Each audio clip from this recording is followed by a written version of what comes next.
January 1945. 30,000 feet above the Pacific. The air is thin, brittle, and unforgiving. Silver shapes move in perfect order across the sky. American bombers, row after row, engines droning with mechanical certainty. Beneath them, slightly higher, slightly faster, fighters glide like watchful sentries. They do not peel away. They do not turn back. Inside Japanese cockpits, oxygen masks frost at the edges, fuel gauges tremble. Pilots scan the formation they have been trained to destroy, but something is wrong. The bombers are no longer exposed. No gaps, no stragglers. Every approach is met instantly, American fighters dropping from above, climbing back into position with ease.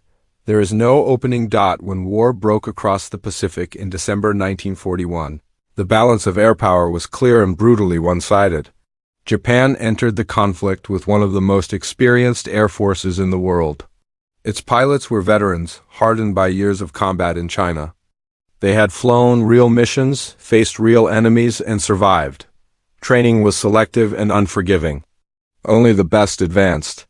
Those who did were taught not merely to fly, but to dominate. At the center of this dominance stood the Mitsubishi A6M0. Light, agile, and long-ranged, it was unmatched in maneuverability in the early years of the war. Against it, Allied aircraft seemed clumsy, underpowered, and vulnerable. Japanese pilots learned to exploit every weakness: tight turns, sudden climbs, precision fire at close range. Victory often came quickly, decisively. The doctrine behind this success was simple and deeply ingrained. Air combat was personal. Skill mattered more than numbers. Pilots were expected to close in, outfly their enemy, and destroy them with discipline and courage. In 1941 and 1942, this belief appeared justified. Allied losses mounted across the Philippines, Malaya, the Dutch East Indies, and the skies above Pearl Harbor. American bombers in particular were easy prey. Long-range escort fighters did not yet exist. Bombers flew alone or with minimal protection, relying on defensive guns and tight formations. Japanese interceptors exploited this weakness mercilessly. They attacked from above and behind, where gunners struggled to track them.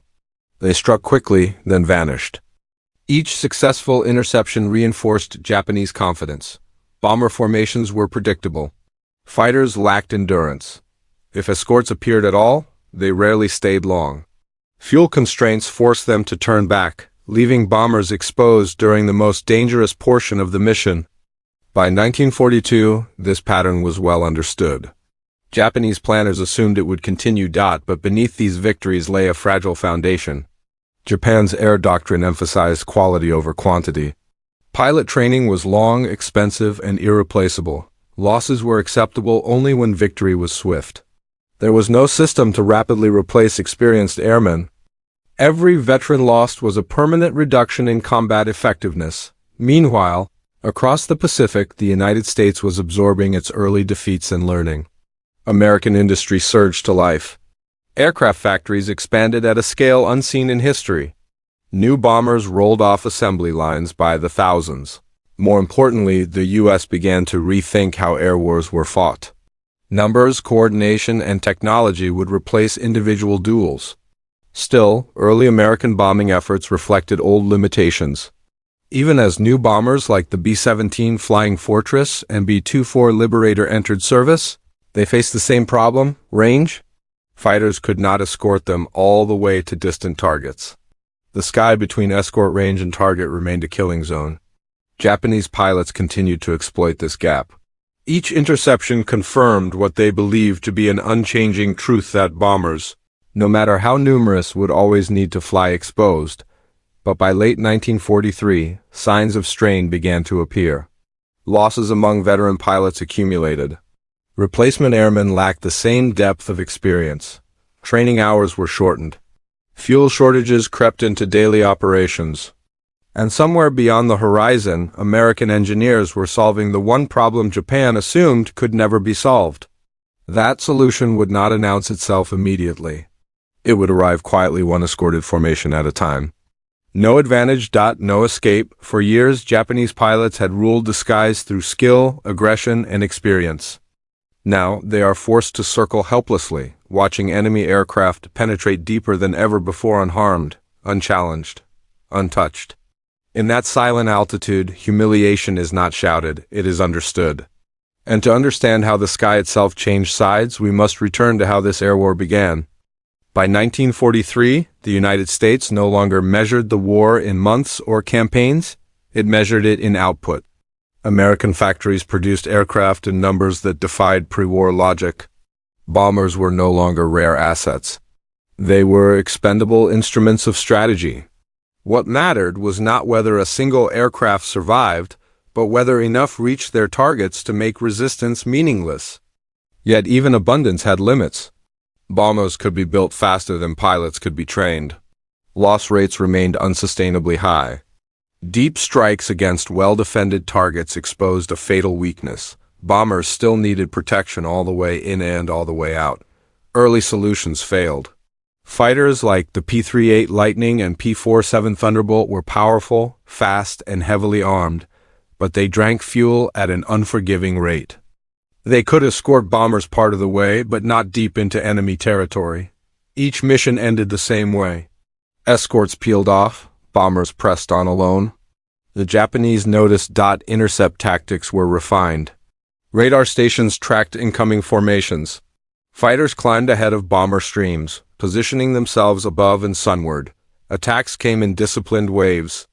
Even when losses mounted, Japanese pilots understood the rhythm of these battles. There was always a window of vulnerability, then American strategy shifted. Again, the answer was not more guns, it was endurance. Drop tanks extended fighter range. Engines were tuned for efficiency, not just speed, but range alone was not enough. A new aircraft was needed, one that could fight at high altitude, escort for hours and still dominate in combat. That aircraft was the P-51 Mustang. Originally designed as a British project, the Mustang became something else entirely once fitted with the Rolls-Royce Merlin engine. At altitude, it was fast. At range, it was unmatched.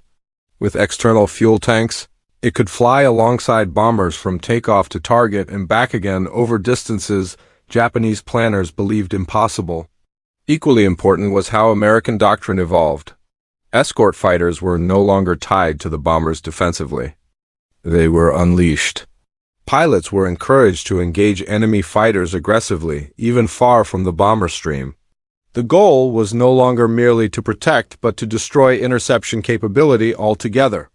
As this philosophy matured, coordination improved.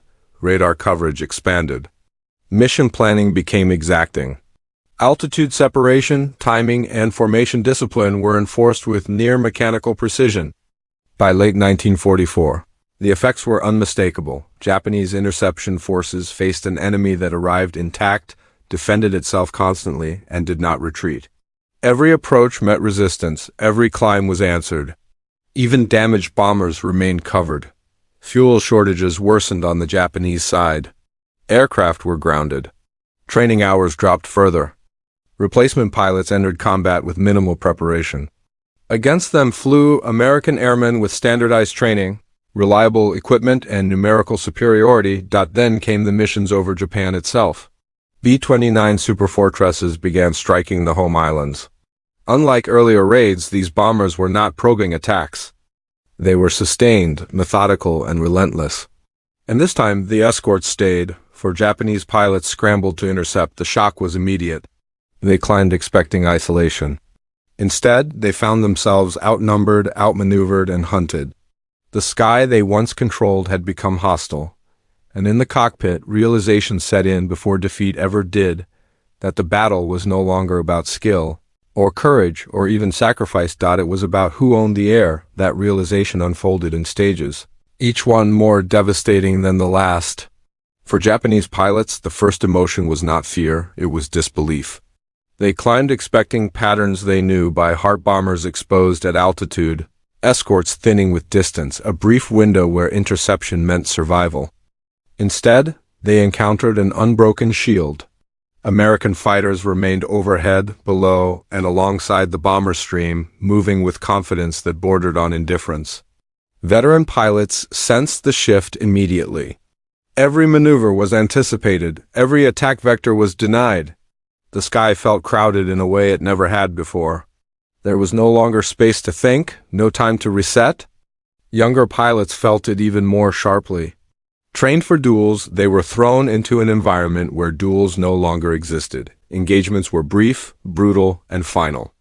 Escape required fuel they did not have.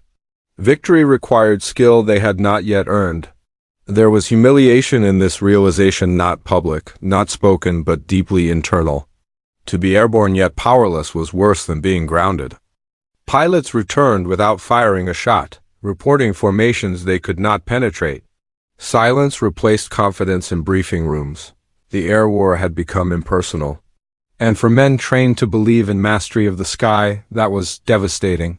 The American fighters escorting those bombers were not miracles. They were solutions: drop tanks, extended range, reliable radios, coordinated movement. Engines performed consistently at altitude. Maintenance crews ensured aircraft returned mission after mission without unpredictable failure. Japanese aircraft, by contrast, were showing their limits. Designs favored agility and range but sacrificed armor and self-sealing fuel tanks. Against earlier opponents, this trade-off worked. Against massed escorts with heavy firepower, it became fatal. Even when Japanese pilots achieved firing position, a single hit could ignite their aircraft. American pilots absorbed damage and stayed in the fight. Technology did not replace skill, but it amplified survival. What Japanese pilots saw was not just enemy aircraft. They saw a system working flawlessly. American escort tactics removed choice. Fighters flew high cover, diving to intercept. Others stayed close, forcing attackers to break early. Still more roamed freely, hunting interceptors before they reached the bombers at all. Japanese doctrine relied on timing and positioning. Both were gone. Every climb was contested. Every approach met overlapping fire. Even successful attacks ended with American fighters already on the tail. The result was not dramatic slaughter. It was something worse: predictable failure. Mission after mission ended the same way. Bombers passed through. Fighters withdrew low on fuel. Losses mounted quietly. And as these realities set in, the problem became clear. This was not a single tactic to counter. It was a new way of fighting. One that left no room for adaptation. And yet, above these engagements, decisions were being made by commanders watching numbers fall and options disappear. Those decisions would shape how long Japan could continue fighting in the air.